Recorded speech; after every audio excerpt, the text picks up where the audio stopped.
In other words, you can't do this on your own. There are promises that the Lord has called us to receive. There are hidden jewels that God has deposited in the minds of our mind that will come forth in due season. But I've come to drop this in your spirit. You do not have the power to do it on your own. You know you got 3 exams and 2 papers.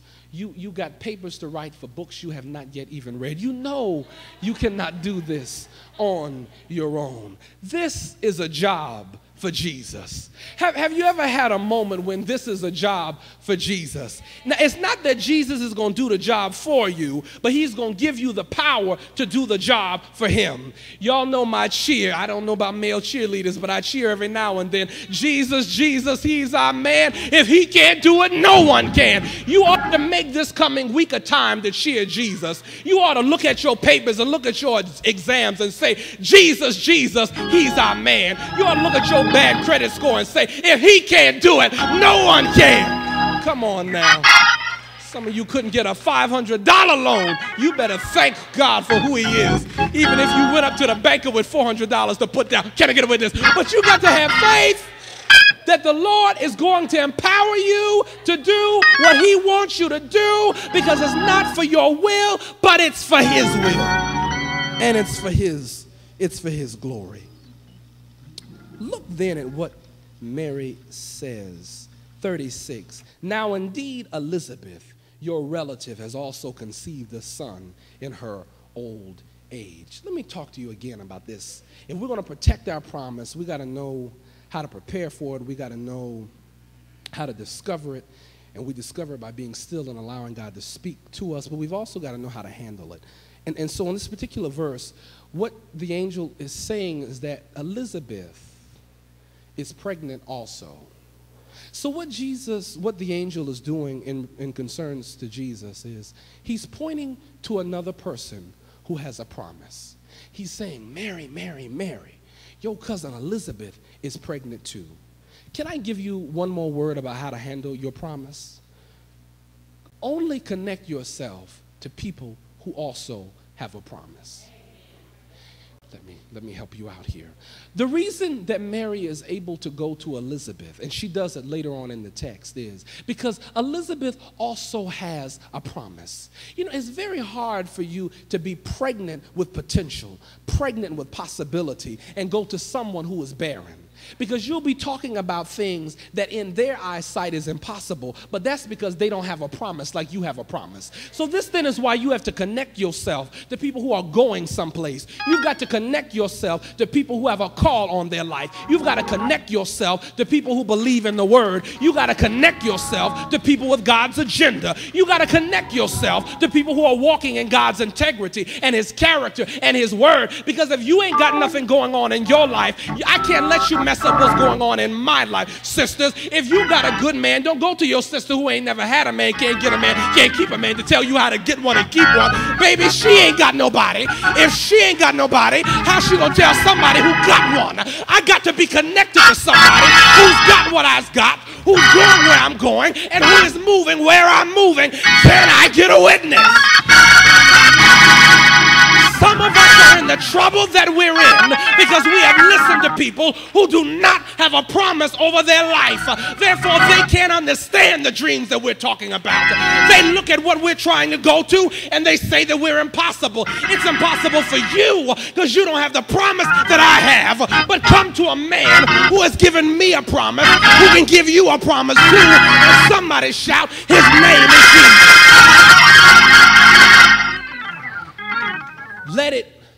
Let it be to me according to your word. Listen to the faith of Mary. There's, you know, if you take a preaching class, they teach you that good preaching is not merely what is in the text, but often what is not in the text. So Mary says, let it be to me according to your word. What's not in the text?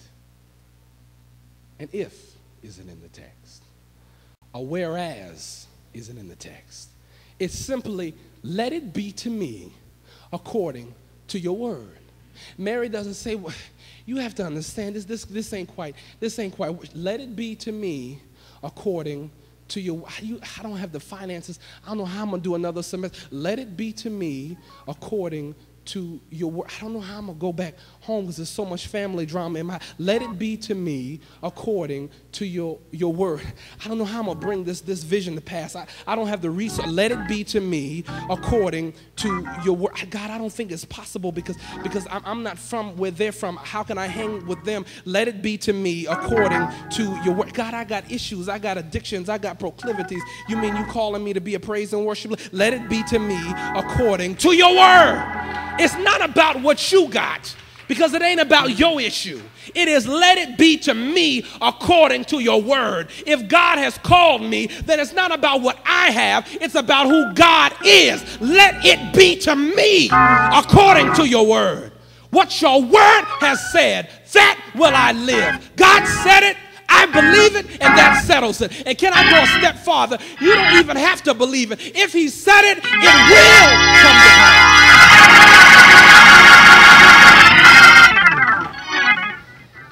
Let's see what else is in here. For with God, nothing will be impossible. This afternoon, as we learn how to protect the promises of God by properly preparing for, discovering, and handling our promises, we really delved into what it takes in terms of connecting yourself with the right people and to cultivate and to protect the promises that God has in and over your life. But it is verse 37 that I want to leave you with. If you have your Bible, open it up to that. Verse 37. For with God, nothing will be impossible. Now, place yourself in Mary's shoes. She thinks herself unworthy and this promise massive, but still she must believe. Long after the angel has left, she deals with the hurt, the rejection, the disbelief, and the haters that invariably come when God has spoken the seemingly impossible into her life. Because you've got to understand, when the angel comes, he comes at an inconvenient time. Can anybody raise their hand and say that God has come to you about something at an inconvenient time? Because Mary is betrothed to Joseph. She's about to get married. And the angel comes to her and says, you're about to be pregnant. Now imagine the impossibility that has the role in her head. And this is why she says in a moment, I do not know a man. But what God is saying is that you don't have to know a man because you know the master. And if you know the master, you don't have to rely on other people and other resources. All you have to rely on is me. Because if I've called you to do it, will I not equip you to do it? Doesn't matter who you know me, that's enough.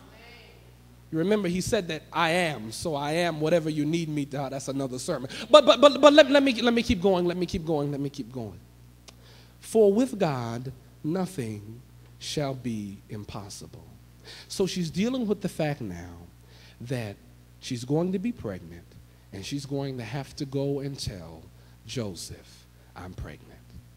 She has to deal with the fact that now she's pregnant, ain't married yet, and everybody in her community is going to know, and they're going to talk about her. She's going to be one of those single mothers that walks around the campus that everyone judges and indicts, and the shame that washes over her face. And you've got to be careful about letting other folk make you feel ashamed, because it's not about them, it's about what God has called you to. And if he's called you to it, he'll see you through it.